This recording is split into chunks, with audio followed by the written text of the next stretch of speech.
Hey everyone, welcome back to another episode of the Wandering Road podcast. I'm your host Chris, alongside my co-host Dean, and for today's show, we have, and I will say as Dean says, a heavy topic for today. Heavy. We're going to be talking about the exorcism of Anneliese Michel. For those of you that are not familiar with this story, it's a very sad story in the way that it ends and the way that the events play out. If you've watched the film Exorcism of Emily Rose, that film is based off of the events that occurred to Anneliese Michel. And also, if you want to do another deep dive, there's Anneliese, the Exorcist tapes. There was another film in 2006 called Requiem. And if you go to YouTube, you can actually listen to the recordings from the exorcism itself, which they are very disturbing to listen to, especially for those of you that, how do I say this, Dean, are strong in their faith and, get unsettled by this type of stuff. Yeah. So, I mean, what you're saying is like essentially whoever listens to it, whether you're religious or not, it's going to sound a little bit macabre. Like it's a little bit, make the hairs on the back of your neck stand up kind of. We will put the links out there to actually hear what it sounds like. You have been warned. It's not pleasant to listen to. Even if you don't believe in that type of stuff, it just sounds creepy. But let's go ahead and kick off today's show. But first we have to preface with something. Sure, go ahead. We were trying to come up with topics because it's Christmas time. I'm sick as a dog. I have something. I went to my daughter's first Christmas recital, which was a blast. Like all the kids nailed it. Way better than I remember. Like I have an old grainy VHS tape of me standing in Christmas pajamas on stage and singing like Silent Night and all that stuff.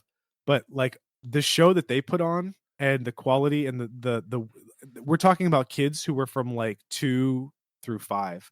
So it wasn't like the Gremlins recital where it's like, yeah, just no, man. Oh my God, you're bringing back so many freaking memories in my head right now from old Christmas times. But yeah, I just want to say one more thing, which is you came up with this heavy topic about some poor girl going through both psychological trauma and wondering if she was being possessed by multiple demons, and it's literally 3 days before Christmas. My daughter's about to have her first Christmas where she fully comprehends the idea of Santa Claus. And I'm going to be sitting there watching her open presents and just thinking about this terrible, demonic possession shit. And then you send me a video after I complained about it. Jokingly, you sent me a video of what's his face from Transformers about Shia LaBeouf. Shia LaBeouf, you stop complaining. You wanted this. You signed up for this. You want to walk away. You walk away. I'm like, you son of a stop complaining. You son of a real. It was on the approved list. It was that on the you reviewed. List. I can't. Yep, I signed off on it. I guess I can't complain. Nope. Just got to write it out. Listeners, we'll probably get a fist fight after this virtually. So let's get into the case of Anneliese Michel. Yes. Quick background on Anneliese. She was born on September 21st, 1952 in Liebfling, Bavaria, West Germany. And she ended up passing away on July 1st, 1976. Her parents were Anna Michel. Her father was Joseph Michel, and she had siblings.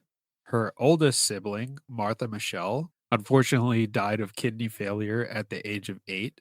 The death of Martha left a lasting impact on the family, particularly on Anna Michel, who reportedly viewed it as a sign of divine testing or punishment. The loss of Martha added to the family's devout focus on faith and morality, shaping Anneliese's spiritual outlook. She had 2 younger sisters who were mentioned less frequely.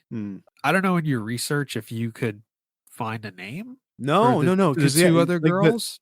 I was totally aware doing the research that she had the siblings, but it just seems like they fell off the face of the earth. They weren't talked about much, which makes sense. I mean, this wasn't exactly like a widely televised or captured international story. Like you said, it happened in West Germany, which was, that was even before the Berlin Wall came down. So it was still during the Cold War. You mentioned in the beginning, I think it's worth bringing up. In our research, we also found out that the father fought in World War II, and Uh-huh.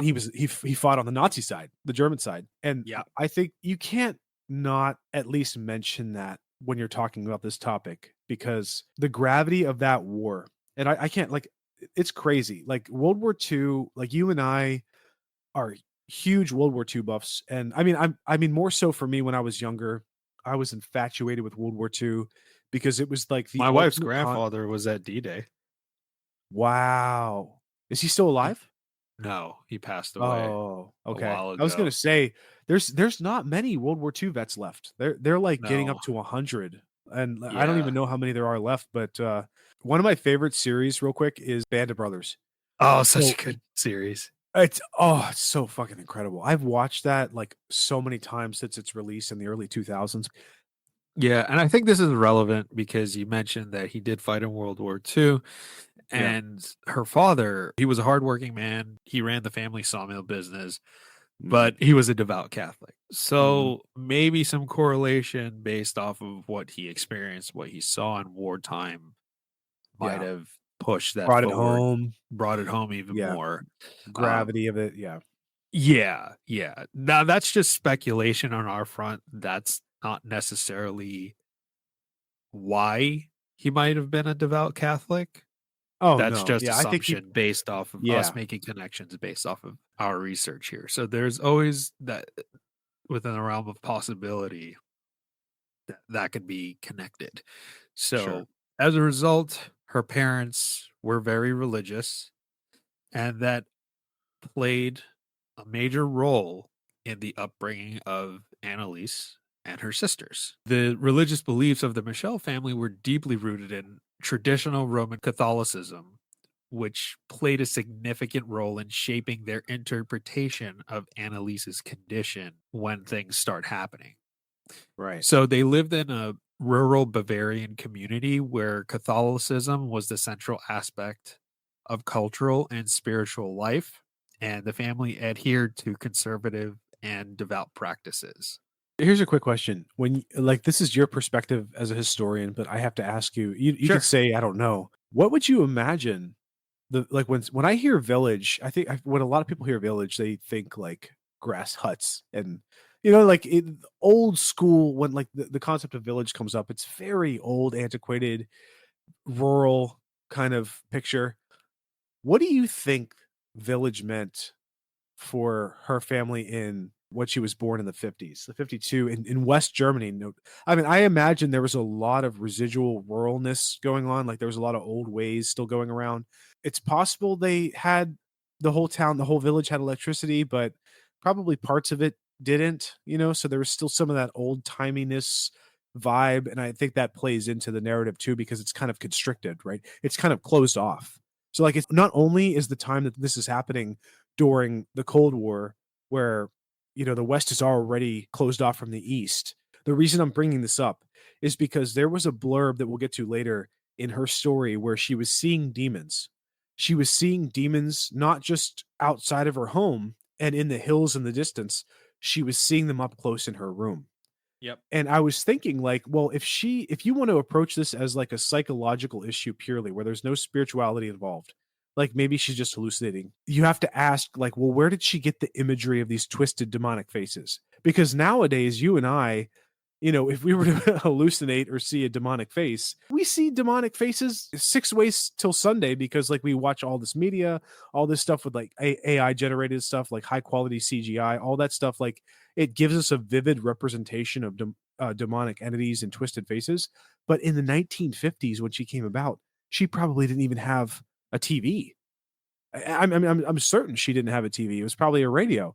So where are these demonic images coming from for her? Are they coming from, like, illustrations she's seen in the That's what I would Bible think of. or yeah, Illustration. right? More Illustrations. probably illustrations. It just depends because you would have Right. paintings, medieval tapestries. Exactly. So Yeah. there was still exposure to these types of things. It's just a matter of whether you wanted to consume them or not, I would say.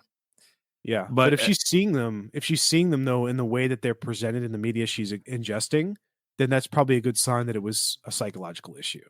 Right, if it right. wasn't like a high definition twisted demonic face like we could see in every other movie nowadays, it's like, so here's what I did really quickly. I typed in what were the representations of demonology in the 1950s. And what I got back were just old school paintings from like the 1800s and earlier, like paintings, Right. drawings, and illustrations. And there's one funny one that it's basically a demon on a toilet taking a shit on Wikipedia, and his name is Balfagor. Um, Belfelgor, JJ's Belfel. friend there. Oh, is it? Okay. Yeah, yeah.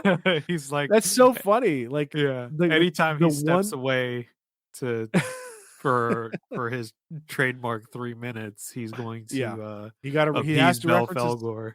Yeah. Oh my god. Let me just bring this up right now since we're already on the topic. Yeah, sure. As I was doing research for this topic today, I went down this rabbit hole of different kinds of demons. I quickly realized, I had this realization. I'm like, all of these demons with the depth of the stories of their background, not just that, not just the Catholic basis or Christian basis for why they exist and where they came from. If you go through history, you see that people, like for instance, Machiavelli. If you don't know Machiavelli, he was a famous philosopher and like political scientist, all this. He like wrote like really great books that we learned about in college and stuff like that. But like The Prince. he, the That's the Prince, most yeah, famous one. Yep. the Prince, of course, yeah. So Machiavelli wrote this kind of like a 7 layers or 7 circles of hell, or what was that? The title of that book? Oh, Dante's Inferno. No, I don't know if it. Machiavelli didn't write that. Dante Well, Alighieri wrote that. no. Sorry, what I meant was I don't know if what Machiavelli wrote is like Dante's Inferno, because he wrote a book about that included Balfagor and like how he came back to Earth to try to find a mate and all this stuff.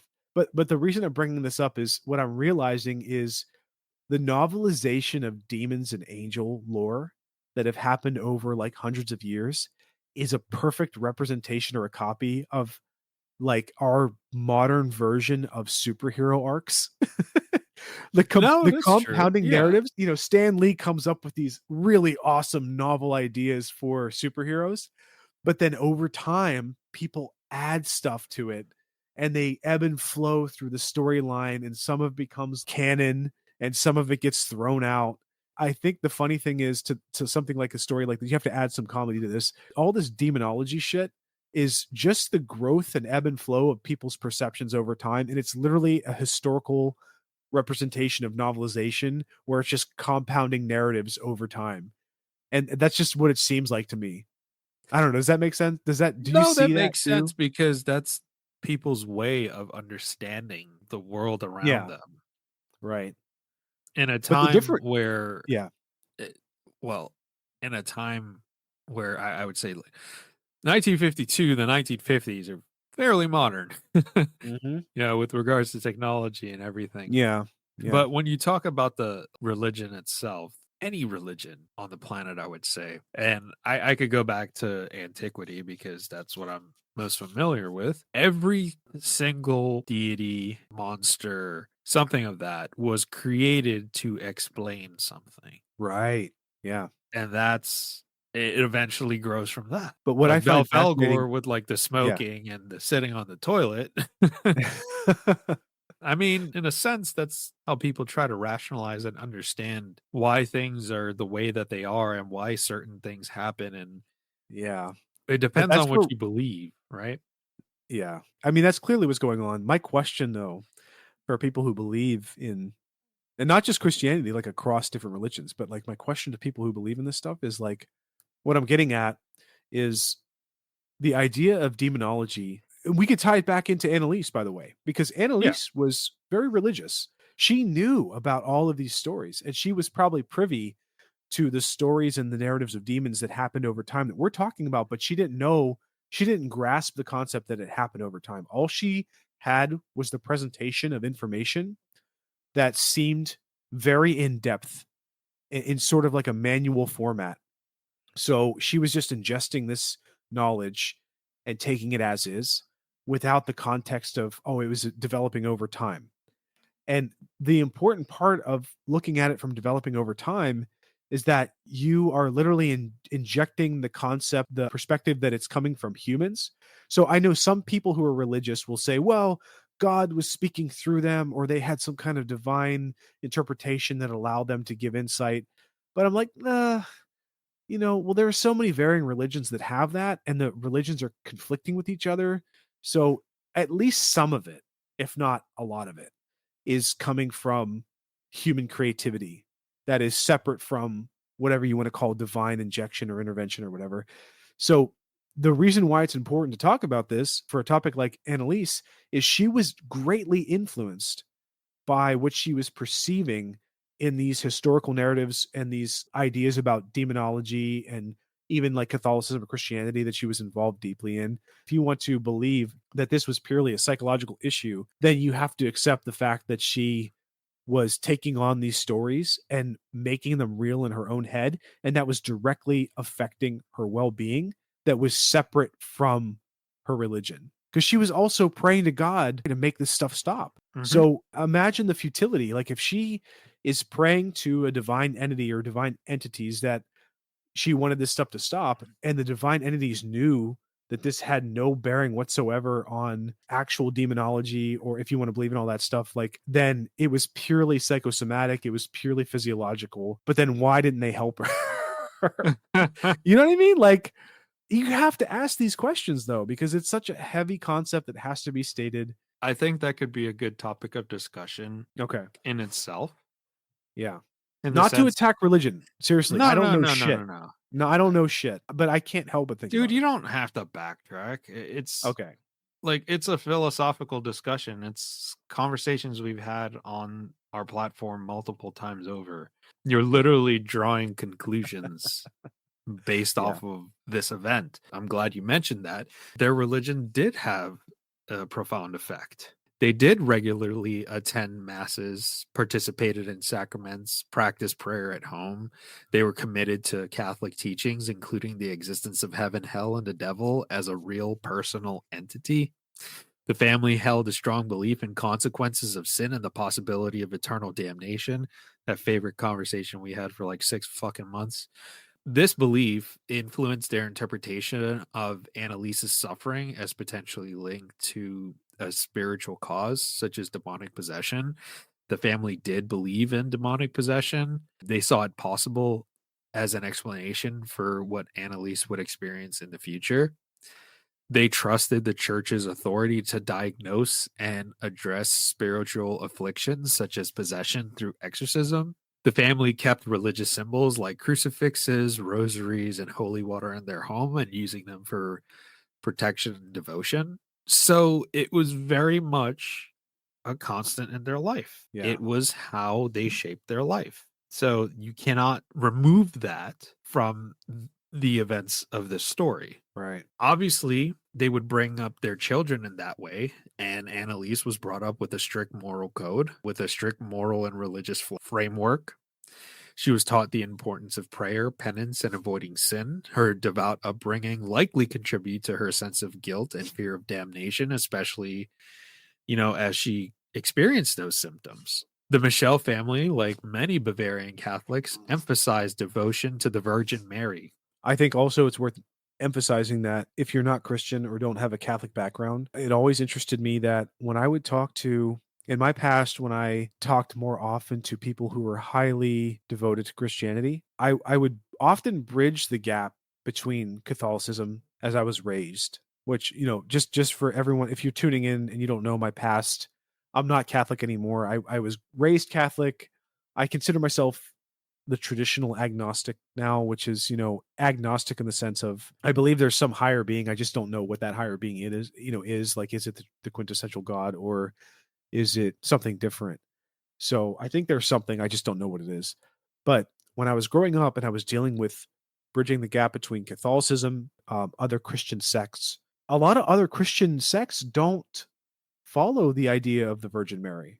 I dated a girl in college who was very Christian. She was like kind of Baptist Christian. I would often have conversations with her that were, basically on the conflicting concepts of Catholicism versus her version of Christianity or the faith she followed. And the Virgin Mary is one of the pinnacle missing factors for a lot of Christians. It's like the argument for them is like, no, we don't revere the Virgin Mother at all because she's not holy. She's not a factor in the Holy Trinity. So like I could be getting this wrong on a grand scale, but like I'll just, from my interpretation, it seemed more focused on the Holy Trinity of the Father, the Son, the Holy Ghost. That was all that her sect of Christianity and other sects of Christianity focus on. So the fact that there was the Catholic angle in Western Bavaria while this was happening is going to play an important role in our story, because there's actually this crazy story that I'm going to let you talk about it, Chris, because I think you're a better narrator on this stuff than me. But there was this moment where she saw the Virgin Mary statue in her living room do something. We're going to get to that later, but like that stuck out to me. Let's just continue. I just had to bring that up and point that out really quickly. Yeah, and with the whole Blessed Mother topic, Virgin Mary, the main point of contention is that they're like, oh, Catholics pray to Mary. And then it's a whole back and forth. Right. It's because she's not divine. She's not part of the divinity. I don't really know how to explain it. Okay. The divide, but to me, that's like the main divide, and right, angels and all this type of stuff. But again, you have to look at the way religions are structured. It's very hierarchical. Yeah. Look at religions as if you are looking at the structure of a Roman legion, right? You have your legionnaires, you have your optio, you have your centurion. Those are all above the legionnaires. If a legionnaire has a problem, they're not going to go to their fucking legate. They're going to go to their optio. They're going to go to their centurion. So if you look at Roman Catholicism and the way things are structured, you will see a lot of similarities to the empire. I mean, to be honest with you. Wait, I was just hold on.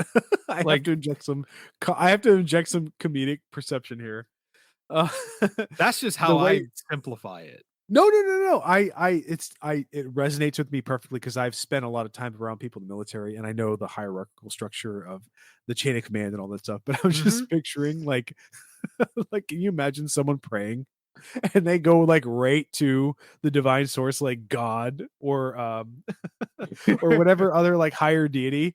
Yeah. And they're like, and they respond, "You fucking plebe, go through the chain of command. Go through the chain of command. There's three layers below me that you need to address them first before you get to me. How dare you?" And then they just get smited because they went right to the commanding officer. Oh God. It's like when you need help from IT and you go straight to a manager and they're like, "Well, did you put in a ticket?" Yeah. You're fired, you fucking asshole. Well, you need to put in a ticket before we can help you. And it's going to go in the prayer queue. And we'll get to it in a minimum of 7 business days. Oh my God. I seriously, like, I want to make like, if we ever hit it big with this podcast, we have to do a series that just completely deconstructs all of these concepts about time and prayer queues. And like, like we could talk about so much that, oh my God, I'm sorry. It would be so much fun to just break all this stuff down. Yeah. Yeah. Okay. So now that we covered the religious aspect of the family, their religious background, because that's very important as to why certain things play out in the way they do, I think we have to go into the medical situation. At the age of 16, Anneliese suffers her first major health episode, a convulsion. Yes. So she goes through medical evaluations and she gets diagnosed with temporal lobe epilepsy, a neurological disorder affecting the brain's temporal lobes, which are involved in emotion, memory, and perception. Oh, that's critical. That's critical. Yeah.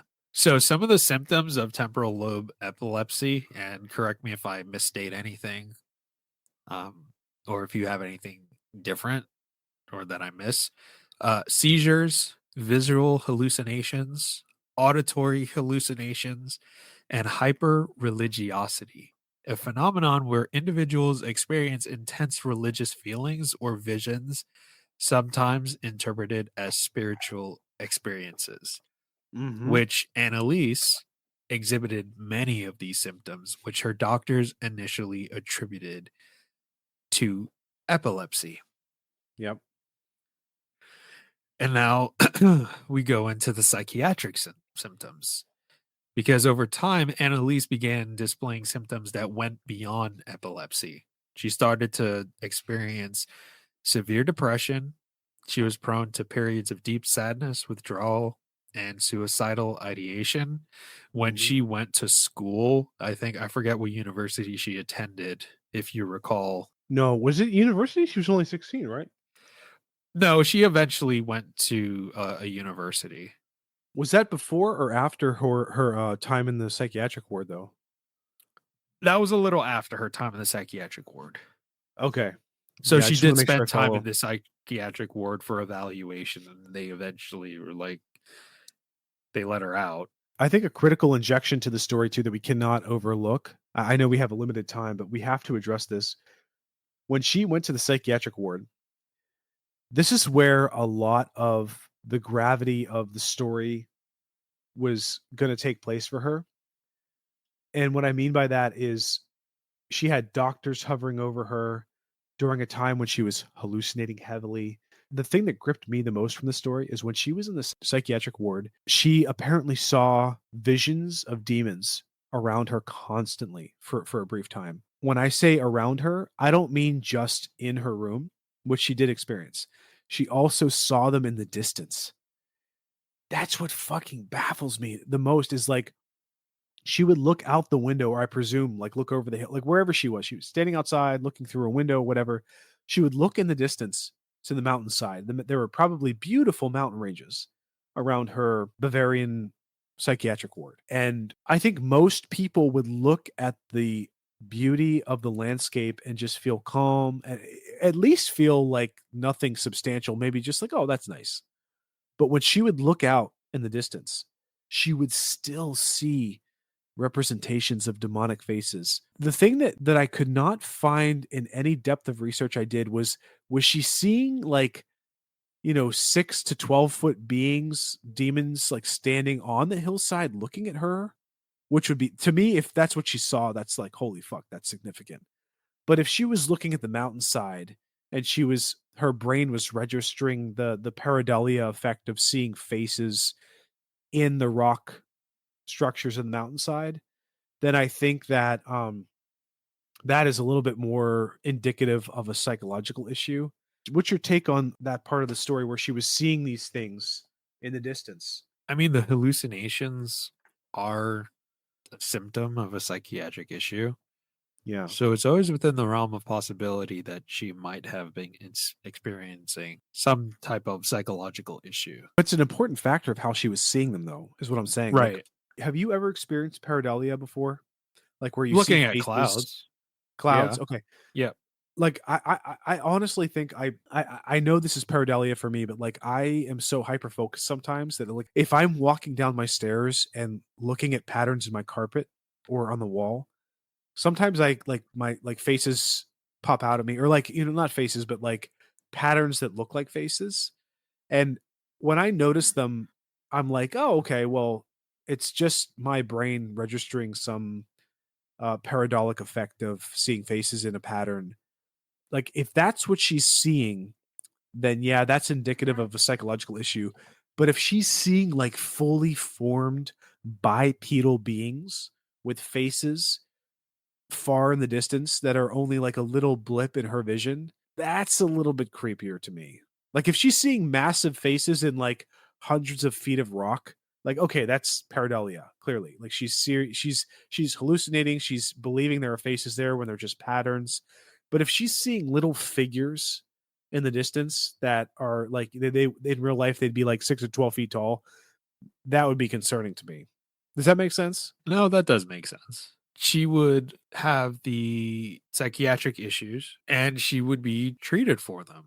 So she Mhm. had anticonvulsant medication, Dilatin, and then she was switched to Tegretol, which the reason they switched, the first medication didn't seem to have any effect on her symptoms. But the second medication had mood stabilizing properties, but despite the treatments, her seizures still persist and her hallucinations worsen. She started hearing growling, How seeing yeah. demons, throwing Yep. things. She was projecting outwardly these manifestations. Yeah, and there were at times she correct me if I'm wrong, it felt like she was being attacked. Mm-hmm. Felt like stuff like sitting on her, holding her down, these physical manifestations doing harm to her. She underwent psychiatric evaluations. Doctors suggested that her hallucinations and her delusions might be related to psychosis, a condition that can occur alongside epilepsy, phenomenon known as schizoaffective epilepsy or postical psychosis. However, her family and she herself increasingly rejected medical explanation, turning to Yeah. what? Dun dun dun, spiritual interpretations. By the time we get to her early 20s, her symptoms have escalated dramatically. She had rapid weight loss due to refusal of eating, believing that the demons would not let her consume food. They wouldn't let her like touch forks and spoons and stuff to eat. She would have Yep. self-inflicted injuries, including biting, hitting, and bruising herself. She would have severe fatigue and inability to perform daily tasks. She became convinced that she was possessed by multiple demons, including the devil, Judas Iscariot, Cain, and Nero. And Yes. I'm the glad you brought Emperor that up. Nero. Yep, the Emperor Nero who tortured Christians and blamed him for the burning of Rome when he was the one that caused the burning of Rome, that caused like over half the city to burn because he was a fucking piece of shit. And I'm glad he got fucking murdered. But anyway, Wait, hold on. You just unpacked a lot of stuff we need to address. Hold on. no, I hate the Emperor Nero along with Caligula. He's a prick along with Tiberius. But Assholes. okay, fine. They did some really terrible shit. But hold on. This factors into the equation. And here's why. I did my own research because I saw the same thing that you saw. The claimant of the different demons that apparently came to her, where they're Lucifer, Cain, Judas, Iscariot, Adolf Hitler, Nero, that came from the priests who were defending themselves after her death when they were in court. They are the ones who claim that. I don't, there were no indications in my research that suggested that she actually stated that, or that was even in the recordings where, where she was doing different voices like, oh, I'm Lucifer, I'm Cain, I'm Judas, I'm Adolf Hitler. The important part that I went deeper into my research on that I had to do, which is I confused myself. This is where confusion actually bore some interesting prospects for a discussion. My confusion came from the Nero aspect because when I saw Nero, I'm not a historian. You're a historian. You would have known this instantly. I did not know this, or I did not remember this correctly. I misremembered that I thought Nero, I confused Nero with Caligula. Caligula was correct me if I'm wrong, was born in a situation where he had severe psychological, like he was malformed in some way. Like there are a lot of historical narratives where the argument that Caligula, like he had, I think there was incest involved or something, like something developmentally was wrong with With him. Caligula, he started off normally. Okay. Um I can't, I might be getting this wrong, but I do remember distinctly like he had like a bad fever or something happened to Wasn't him. wasn't he born of incest? Caligula? No, I don't think Yeah. so. No? Okay. His Check that father out. was It's fine. Germanicus, like a renowned Roman general, and Okay. he died when he was young. But Caligula eventually was normal and then went batshit crazy. People say he got sick and went nuts, but I Right. think it was a case of you put someone in a very young age in a position Ah, of where I could do whatever the fuck I want. yeah. Yeah. Makes sense. Correct me if I'm wrong, but Nero also had kind of a swirling concept that was similar to Caligula, where, he started off relatively normal and he started doing more erratic things that Yes. Yes. people suggested people suggested he was mentally ill.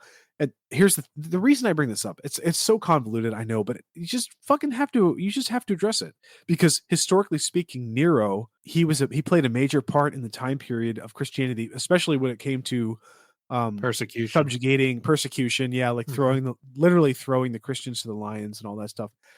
But what's fascinating to me about the psychological nature of humanity as it plays into religion is that quite a few people who are even historians who have some kind of historical narrative or backing up of their argument, Nero had some kind of psychological issue that was, maybe it was in his control, maybe it was outside his control. I don't know, but that's a factor as well that also plays into this concept of how psychological perspective plays into religious narratives and perceptions about how things are happening, and it's the perfect tie back into the Anneliese story.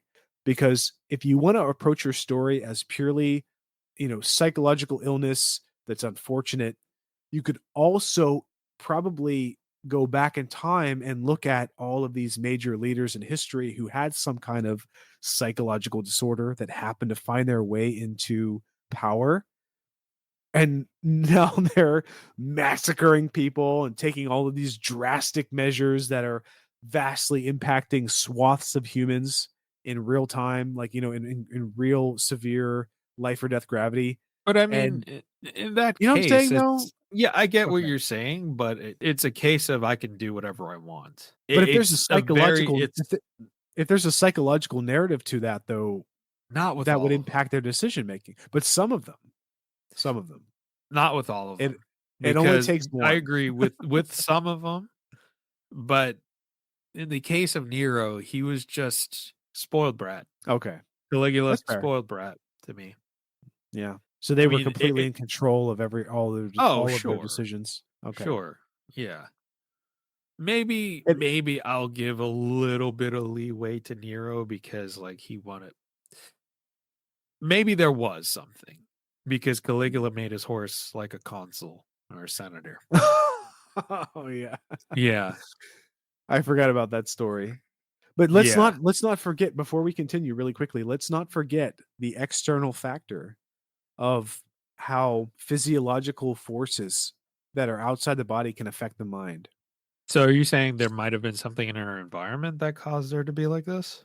Sure, or any environment, any environment of past historical examples where someone does something in a certain method or certain belief structure that draws them to a certain action or makes them act in a certain way. Like we know historically that some people consumed mercury because they believed it would prolong their life. That was actually a belief in the medieval times where people would consume mercury because they thought that it was somehow I'm pretty sure conducive the to their Romans health. consumed lead Lead? Yeah, in their exactly. wine. Like Yeah. like, if you could trace the lineage back to these decisions of consumption of hazardous material, it's not just affecting the individuals themselves at that time, it's affecting their offspring, you know? If you're eating lead every day and you're surviving, and you're having Yeah. offspring, of course there's children are gonna have like, you're gonna feed your children lead if not pass through your genealogical structure, and imagine the shitstorm that would follow. And here's the last thing before we pivot back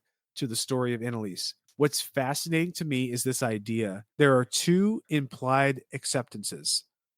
The first is basically if you have a religious structure, there's an idea that there's a concentrated evil. There's an evil force that conspires against humanity, right? So like demons who possess humans, like that's a separate force. It's part of spirituality. But then there's also a separate natural force that's not part of the evil structure. It's just an oops, that's just part of nature. It's just a natural function of existence, a lion killing a gazelle. Well, in our society, if you kill somebody, that's evil. But a lion that's killing a gazelle, that's just part of nature. But what I'm trying to say is from a psychological perspective, there are two sides of the coin. So some people would say, like, killing in humanity, humans killing humans is evil because there's a religious aspect. But then if you kill somebody in defense of your country, or you're engaging in a war against Hitler in World War II, it's supposedly a just war. It's a good war. Right. Then that's different, right? So it's like, so there's a natural aspect to terrible things, and then there's a spiritual demonic aspect to terrible things, and you can't not address that when talking about stuff like this. No, I am in full agreement with you. I think it is very important to bring up and make these correlations when having these types of discussions. Sticking with the demonic, now we get to the realm of demonic possession. Signs of possession exhibited by Anneliese Michel were documented during the exorcisms and through the accounts of her family, priests, and witnesses. These behaviors, often interpreted as evidence of demonic possession, are some of the most striking aspects of her case. There were reports of her having superhuman strength, where she was able to display physical strength far beyond her natural capacity.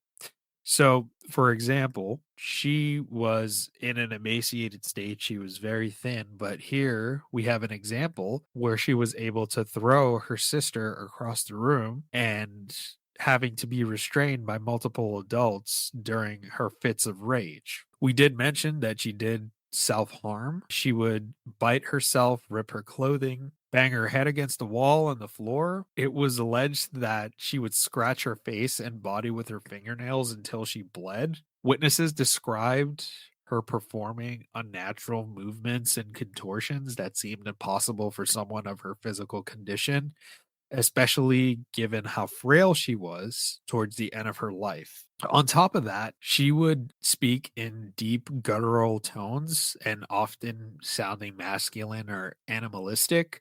Witnesses claimed her voice changed dramatically, even mid sentence, to that of a different entity. It was reported that allegedly spoke fluently in Latin and other ancient languages that she had no prior knowledge of, such as Aramaic and Hebrew. There would be conversations between entities during her exorcism sessions.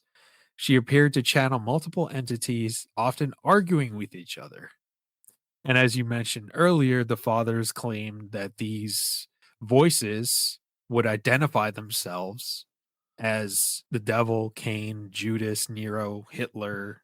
So in your research, you're saying the father proclaimed The that these fathers. were The oh, the fathers. fathers. Okay, sorry. So it is coming from the two priests, that narrative. And on top of So that, she would scream profanities. She would hurl insults. She would hurl blasphemous statements directed towards the priests conducting the exorcism. As we would see in demonic possession in general and with exorcisms, she would have an aversion to sacred objects. When she was sprinkled with holy water, she would scream in agony. She avoided looking at crucifixes and claimed that they caused her physical pain.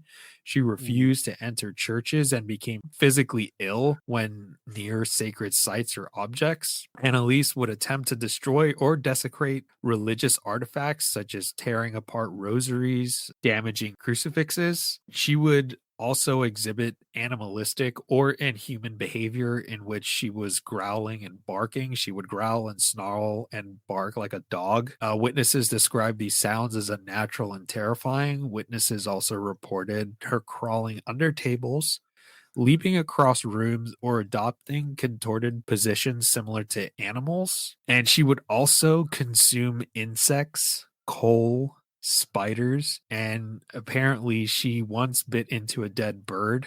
She would reportedly drink her own urine under the influence of the demons. Man.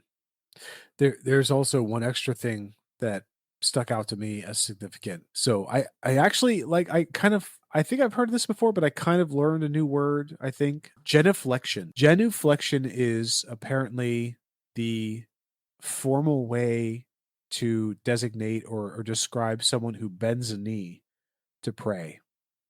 So genuflection is just basically when you get down on your knees in the Catholic Church, like if you see them kneeling down on the bench or whatever, like that's what genuflection is. I didn't know that there was, I Yes. don't think I knew that that word, I feel like I've heard of that before, but it's just like kind of like relearning a word.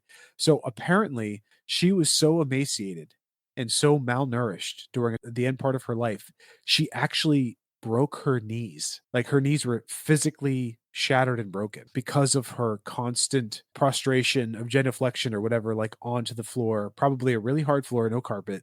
And I imagine she is suddenly having a desire to fall to the floor hard on her knees and she doesn't have a lot of bone structure that allows her to keep the health of her body together. So she's going down on her knees and shattering them.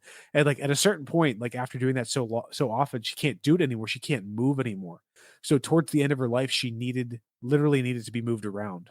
And really quickly, super sad. It just sucks, but like I have to say it, she was apparently 66 pounds, the last measure before she passed away, which is unreal, man. 66 pounds at probably like, even if she was 5 foot nothing, 66 pounds is unbelievable. But it's worth mentioning because it really emphasizes the gravity through which her body was going through these changes, and all of these challenges, like physiological challenges that were probably further driving her psychological state. I don't know, man. I the more I look into this story, the more I think that I mean, it just really was an unfortunate, terrible, physiologically based illness. No, when you read the details and do a deep dive into it like we did, it's not hard to come to that conclusion. Oh, by the way, really quickly, I forgot to mention too. I agree with you 100%. But one thing we forgot to mention, which is a critical aspect to her belief structure, which she shared by herself through her own volition, she felt the need to take on the sins of the youth of her culture and the Catholic Church at that time, which says to me psychologically she perceived not just, like, it's 1950s, dancing cultures coming about. It's kind of like the quintessential, going out and getting a milkshake with slick back hair and a leather jacket. Like that was their version, like things that we think are just over the top, where it's just over sexualized and all Right. that stuff. But it's Right.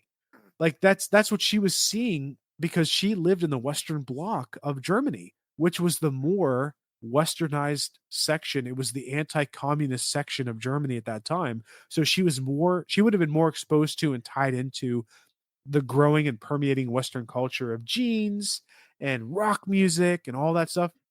And she was so traditionalized that when she faced that, of course it makes sense that she was going to see that as some kind of manifestation of evil. I mean, to add on to that, I mean, she died in 1976 at 23 years old. So what's going on in the She got 60s? You got Elvis. Yeah. Yeah, Oh you my got gosh. Elvis, Yeah. you got the Beatles, you got Jimi Hendrix, you got Yep. oh, Woodstock. Yep. you know, Absolutely.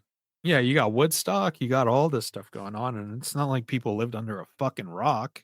Yeah. Like this Even if she didn't have a stuff would have TV. Yep. been, yeah, you would hear it on the radio, newspapers. She did briefly attend the University of Würzburg in Oh, okay. 1973. So I mean, Absolutely. it's not shocking. I'm sure people around there would have been into like the Beatles and all these different rock bands and stuff that were popular at the time.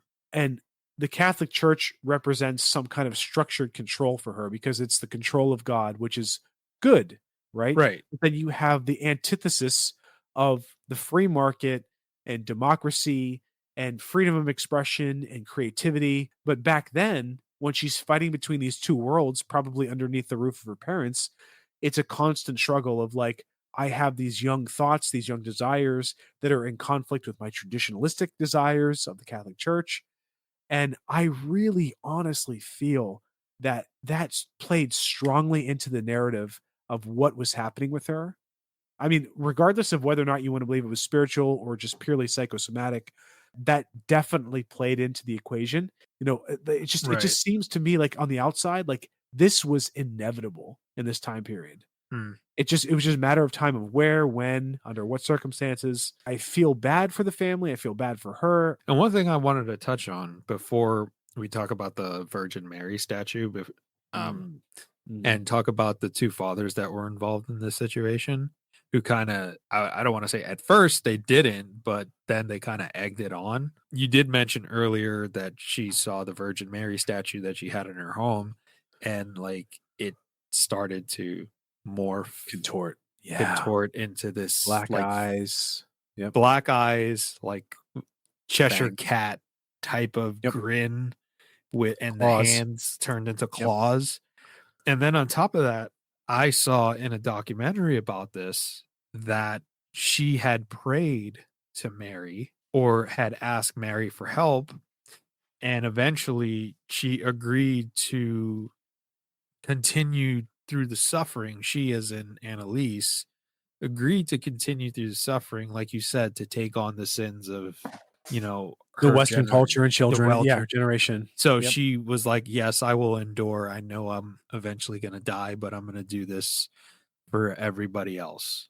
That is why, that was her explanation. I honestly think that if we didn't have that critical part of the story in her narrative, like her historical narrative, her life, we would miss a pinnacle moment. I really do believe, looking back on like the outside perspective, that whenever she drew that conclusion, that was the moment she started down that path. Whether, I mean, it doesn't, again, it doesn't matter if you want to believe that this was a actually spiritually based story or if it was purely a psychological issue. The story really started for her and this whole thing when she accepted that idea.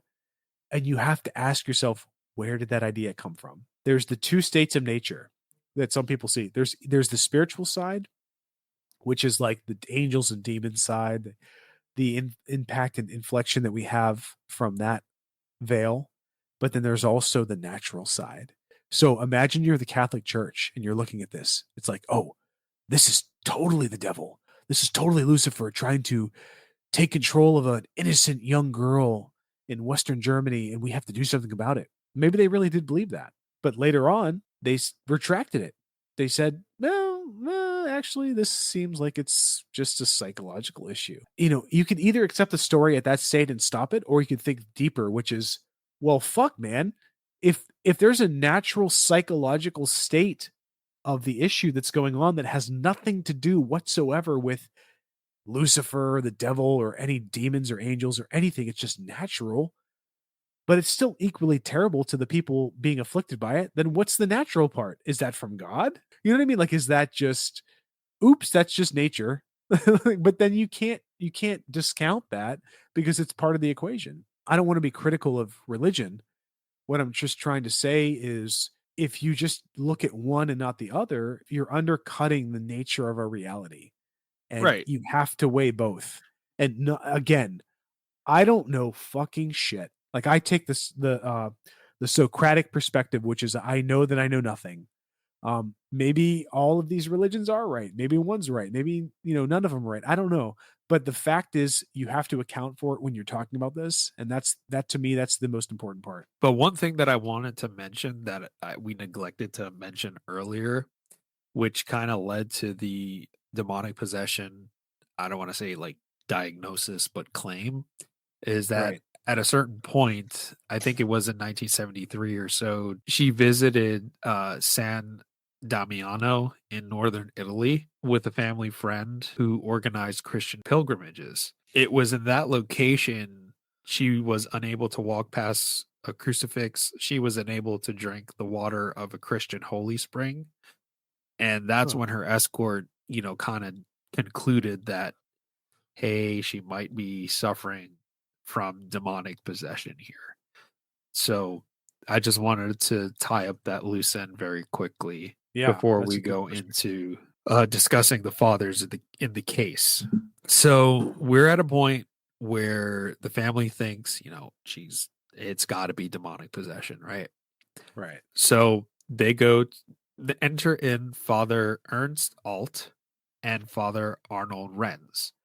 Starting with Father Alt, he was a parish priest and one of the first clergy members was contacted by the Michel family. So Father Alt believed early on that Annaliese's symptoms went beyond medical explanations and indicated demonic possession.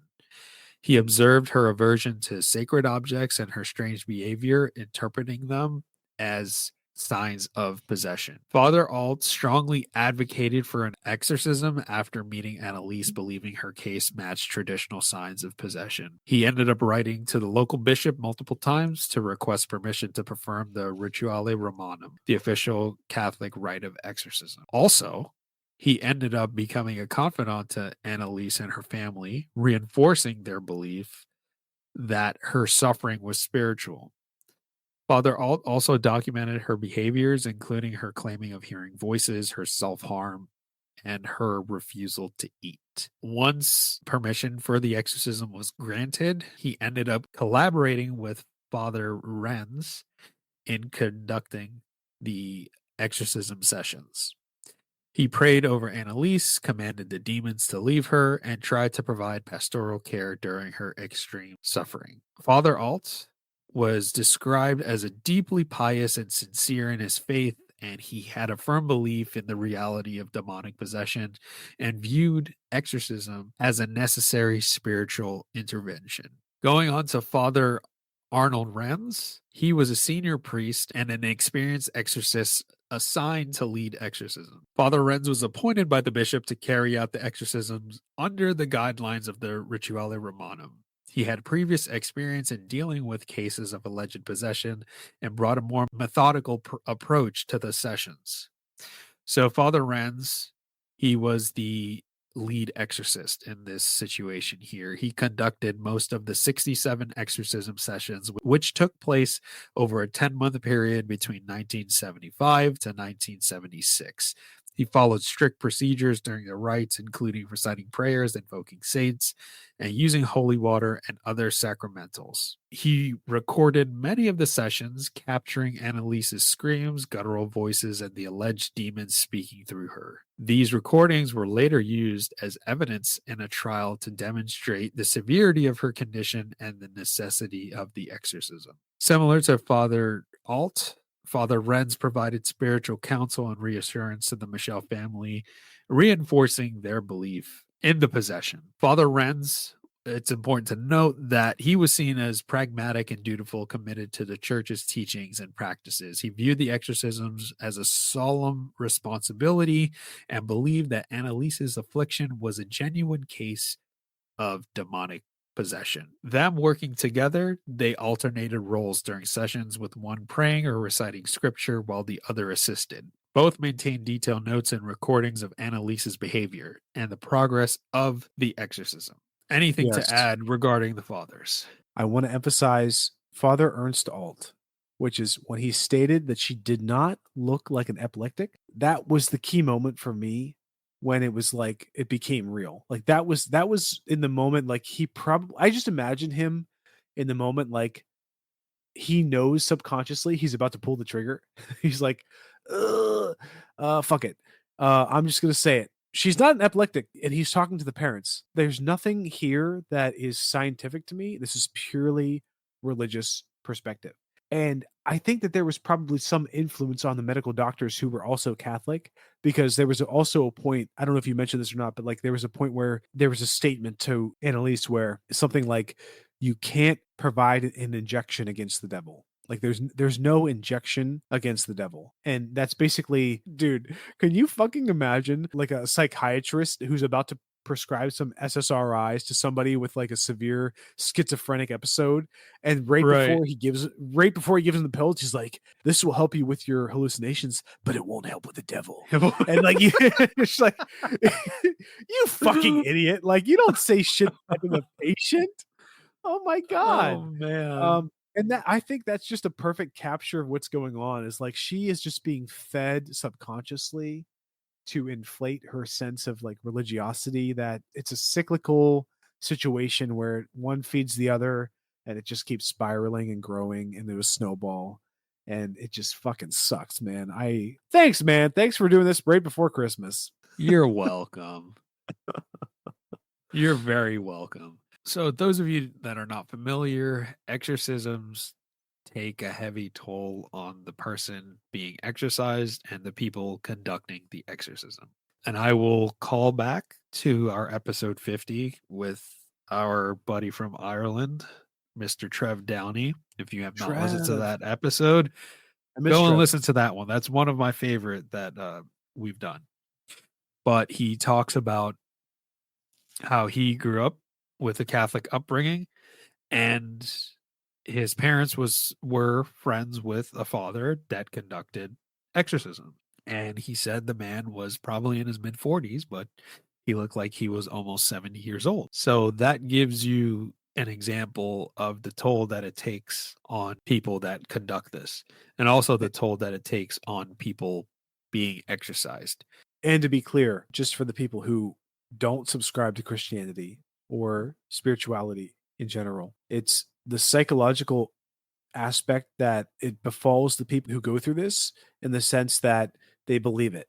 So if you believe something to be factual, like demons actually possessing someone, it's kind of noble, right? Like in a sense, like it might be distracting or obfuscating yourself, your sense of like awareness to reality. But like if you believe that you're doing good, and I know like all roads or like roads that are paved in goodness lead to hell or whatever that the quote is, but like The road to basically hell is paved with good with good intentions. intentions. Yeah, thank you. Regardless of that concept, it's these people believe in what they believe in and they're trying to do good in the world.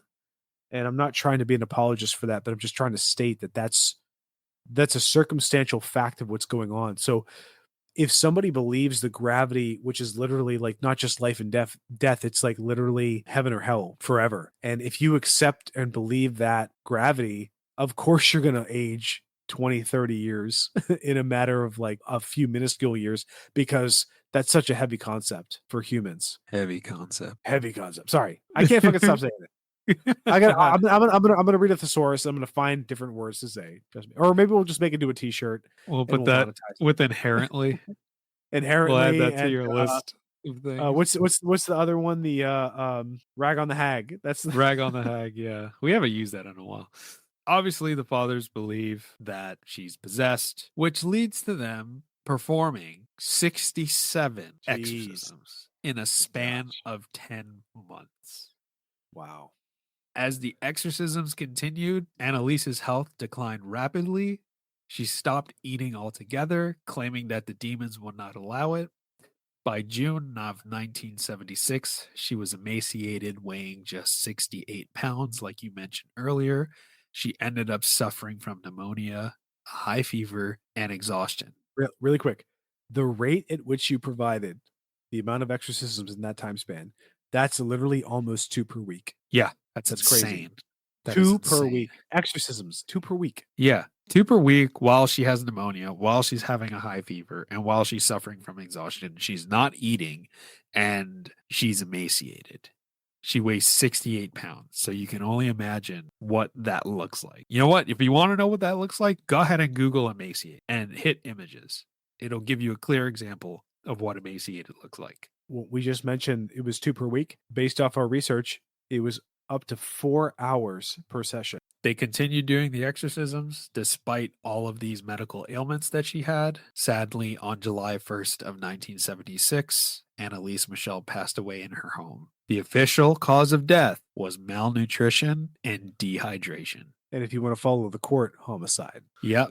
So there is a legal aftermath to this. Following her death, it led to a high profile court case. Her parents and the 2 priests were charged with negligent homicide.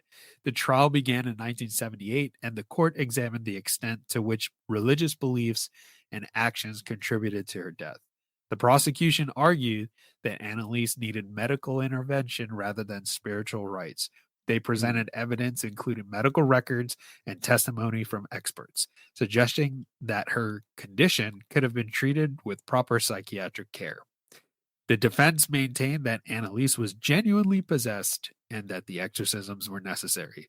They played audio recordings of the session to demonstrate the gravity of her condition. In the end, the court found the parents and the priests guilty of manslaughter resulting from negligence. They were sentenced to 6 months in prison, which was later suspended to 3 years of probation. Wow. But one thing to wrap up is the legacy of this case, which I can agree with.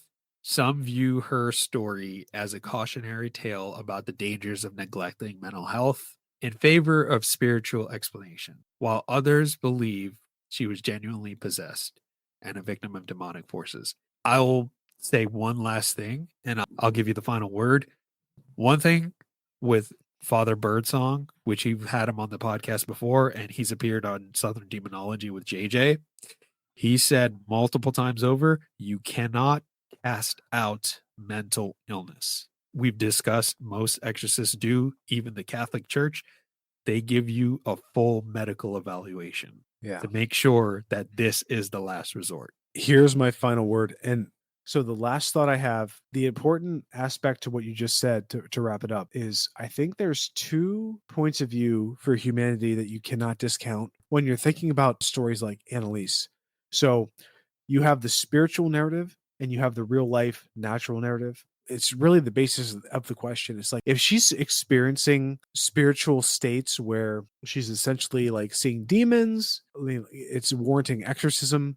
That's one thing. But if there's a psychological state to what is causing her hallucinations and stuff like that, like how do you factor that into religion? From our research, she is praying for spiritual intervention to stop what she's going through because it's painful, right? And like we said earlier, she feels the need to take on a higher degree of forgiving from her culture, her generation, and all that stuff. And it's like, how do you justify both of those? What do you think about that last thought? About her wanting to take on the sins of her generation. Yeah, sins of her generation, and then also the idea that the church is looking at that and they're saying like, okay, well, this is a religious matter where we need to address it through exorcism. But then later on, they're like, oh, well, actually, it's a psychological issue. So from her perspective in those states, if she was still alive and that's in those moments, like making that presumption, she's like, well, either this is a psychological issue that I'm going through, or it's a spiritual issue I'm going through. But she clearly believes it's spiritual. But if she's praying to God and the Virgin Mary and it's purely psychological, how do you justify the good versus evil? If that makes like, is there still some evil in that? Like, even though it's not demons possessing her, like, is the evil part and parcel to her affliction, her mental affliction, physiological affliction? It just sucks that we're humans, and it's like, oh, it's like three things. It's like it's either good or it's evil or it's nature. And the nature part is her going through these terrible states of emotion and fits of panic, fits of like spiritual awakening and questioning, all that stuff. But if the Catholic Church comes out and says later that, oh, it was just purely a psychological issue, it's an illness, like addressing it medically, all that stuff, like how do you quantify or how do you justify the fact that there's a natural aspect to life that is not good or evil? What do you mean? How do I justify it? Okay, here's a better question. You're a Catholic who is knowledgeable and you understand the historical and the practitioner dynamics of Christianity, specifically Catholicism. But if you looked at other religions or if you looked at other people in the Christian faith, how would you justify the concept that it really does seem like it's not good versus evil? If you look at a physicist point of view, it's either positive neutron, negative neutron, or neutral neutron. So like if you have a neutral aspect, that is what I see as the non physiological and the non spiritual state. So like Anneliese was experiencing the spiritual state that she believed in. So she's like, oh, I'm like, this is definitely evil that's possessing me. And she fully bought into it. But then the scientific aspect is, oh, well, no, this is just psychosomatic. This is purely psychological. So if we're looking from the outside perspective, though, you have to figure out the justification between the physiological versus the spiritual. So if you're looking at the state of nature, you're seeing like, a lion kills a gazelle out of the necessity of eating, but killing to humans is evil in terms of like human versus human. So if you have that extra state of neutral, how do we factor that into spiritual awareness? That's really just a heavy question, but like you can't not address that when you're looking at a story like this. I feel like that would be a question for JJ. Yeah, absolutely. Yeah. I couldn't come up with a good enough answer that would for that type of question, to be honest. He would have a good one. I feel like he would have a good answer for that. So he would be the man of the hour for that. We got to get him on for this. Yeah, when we do have that follow-up discussion about that, we should bring him on. That would be good to have him on for that one. But listeners, if you did get this far, we do appreciate it. Like I said early in the show, I will have a link in the description below to where you can listen to it yourself. And again, forewarning, it just sounds really disturbing.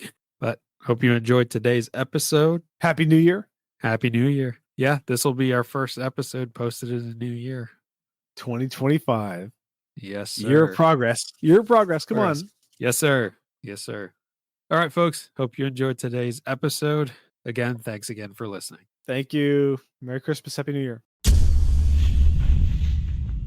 Thanks for tuning into today's episode of The Wandering Road. You can find us on Apple, Google, Spotify, and most podcast platforms. Be sure to subscribe and share. Also, don't forget to give a follow on Instagram at twroadpodcast and follow my TikTok at twrpodcast. Take care, and I'll catch you on the next one.